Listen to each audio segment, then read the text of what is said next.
ಆತ್ಮೀಯ ವೀಕ್ಷಕರೇ, ಬಾಸ್ ಟಿವಿಗೆ ಸ್ವಾಗತ. ನಾನು ನಿಮ್ಮ ಸಾದಿಕ್ ಶಾಲಿ.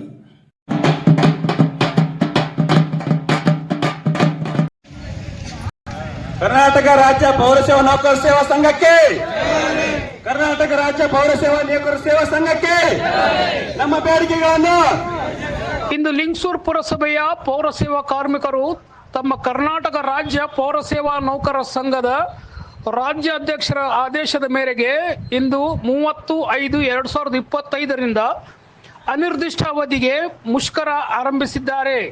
ತಮ್ಮ ಬೇಡಿಕೆಗಳಾದ ರಾಜ್ಯ ಸರ್ಕಾರಿ ನೌಕರರಿಗೆ ನೀಡುವ ಪ್ರತಿಯೊಂದು ಸವಲತ್ತುಗಳನ್ನು ಪೌರಸೇವಾ ನೌಕರರಿಗೆ ಪ್ರತ್ಯೇಕ ಆದೇಶವಿಲ್ಲದೆ ವಿಸ್ತರಿಸುವುದು, ರಾಜ್ಯ ನಗರ ಸ್ಥಳೀಯ ಸಂಸ್ಥೆಗಳಲ್ಲಿ ದಿನಗೂಲಿ ಕ್ಷೇಮಾಭಿವೃದ್ಧಿ ಅಧಿನಿಯಮದಡಿ ಇರುವ ನೌಕರರನ್ನು ಸಕ್ರಮಾತಿಗೊಳಿಸುವುದು, ನಗರಸಭೆಯಲ್ಲಿ 100% ಪೌರ ಕಾರ್ಮಿಕರನ್ನು ವಿಶೇಷ ನೇಮಕಾತಿಯಡಿ ನೇಮಕ ಮಾಡುವುದು.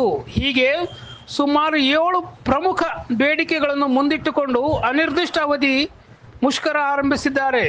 ಈ ಒಂದು ಮುಷ್ಕರದಲ್ಲಿ ಗೌರವಾಧ್ಯಕ್ಷರಾದ ಹನುಮಂತ್ ನಾಯಕ್, ಅಧ್ಯಕ್ಷರಾದ ಶ್ರೀ ಶಿವಲಿಂಗ ಎಂ, ಉಪಾಧ್ಯಕ್ಷೆ ದುರ್ಗಮ್ಮ, ಪ್ರಧಾನ ಕಾರ್ಯದರ್ಶಿ ಫಯಾಜ್, ಸಹ ಕಾರ್ಯದರ್ಶಿ ಕುಬೇರಪ್ಪ, ಸಂಘಟನಾ ಕಾರ್ಯದರ್ಶಿ ಕುಪ್ಪಣ್ಣ ಬಿ, ಜಂಟಿ ಕಾರ್ಯದರ್ಶಿ ವೀರೇಶ್, ಖಜಾಂಚಿ ರಾಜಗೋಪಾಲ್ ಕೆ ಹಾಗೂ ಇನ್ನು ಅನೇಕ ಪ್ರಮುಖರು ಹಾಗೂ ಪೌರ ಕಾರ್ಮಿಕರು ಭಾಗವಹಿಸಿದ್ದರು.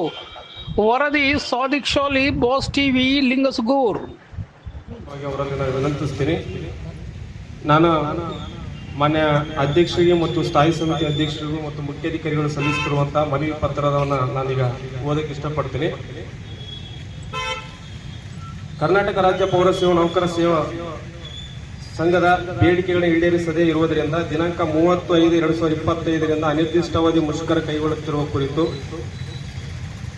ಈ ಮೇಲ್ಕಾಣಿಸಿದ ವಿಷಯಕ್ಕೆ ಸಂಬಂಧಿಸಿದಂತೆ ಕರ್ನಾಟಕ ರಾಜ್ಯ ಪೌರಸೇವಾ ನೌಕರ ಸೇವಾ ಸಂಘ ಲಿಂಗಸೂರು ಘಟಕ ತಮ್ಮಲ್ಲಿ ವಿನಂತಿಸಿಕೊಳ್ಳುವುದೆಂದರೆ ರಾಜ್ಯಾಧ್ಯಕ್ಷರ ಆದೇಶದ ಮೇರೆಗೆ ಮತ್ತು ಎಲ್ಲ ನೌಕರರ ಹಿತದೃಷ್ಟಿಯಿಂದ ಬೇಡಿಕೆಗಳನ್ನು ಈಡೇರಿಸುವಂತೆ ಒತ್ತಾಯಿಸಿ ದಿನಾಂಕ 30/5/2025ರಿಂದ ಅನಿರ್ದಿಷ್ಟಾವಧಿ ಮುಷ್ಕರವನ್ನು ರಾಜ್ಯಾದ್ಯಂತ ಹಮ್ಮಿಕೊಳ್ಳಲಾಗಿದೆ ಎಂಬ ವಿಷಯವನ್ನು ತಮ್ಮ ಅವಗಣನೆಗೆ ಸಲ್ಲಿಸ್ತಾ, ಬೇಡಿಕೆಗಳ ಪಟ್ಟಿ: ರಾಜ್ಯ ಸರ್ಕಾರಿ ನೌಕರರಿಗೆ ನೀಡುವಂತಹ ಪ್ರತಿಯೊಂದು ಸವಲತ್ತುಗಳನ್ನು ಪೌರಸೇವಾ ನೌಕರರಿಗೆ ಪ್ರತ್ಯೇಕ ಆದೇಶವಿಲ್ಲದೆ ವಿಸ್ತರಿಸುವ ಬಗ್ಗೆ, ರಾಜ್ಯ ನಗರ ಸ್ಥಳೀಯ ಸಂಸ್ಥೆಗಳಲ್ಲಿ ದಿನಗೂಲಿ ಮತ್ತು ಕ್ಷೇಮಾಭಿವೃದ್ಧಿ ಅಧಿನಿಯಮದಡಿ ಇರುವ ನೌಕರರನ್ನು ಸಕ್ರಮಾತಿಗೊಳಿಸುವ ಬಗ್ಗೆ, ನಗರಸಭೆ ಪುರಸಭೆಗಳಲ್ಲಿ 100% ಪೌರ ಕಾರ್ಮಿಕರನ್ನು ವಿಶೇಷ ನೇಮಕಾತಿಯಡಿ ನೇಮಕ ಮಾಡುವ ಬಗ್ಗೆ, 2022ನೇ ಸಾಲಿನ ವಿಶೇಷ ನೇಮಕಾತಿಯಡಿ ಆಯ್ಕೆಯಾದ ಪೌರ ಕಾರ್ಮಿಕರು ಲೋಡರ್ಸ್ಗಳಿಗೆ SFC ವೇತನ ನಿಧಿಯಿಂದ ವೇತನ ಪಾವತಿಸುವ ಬಗ್ಗೆ, ರಾಜ್ಯ ನಗರ ಸ್ಥಳೀಯ ಸಂಸ್ಥೆಗಳಲ್ಲಿ ಕಾರ್ಯನಿರ್ವಹಿಸುತ್ತಿರುವ ನೀರು ಸರಬರಾಜು ನೌಕರರುಗಳನ್ನು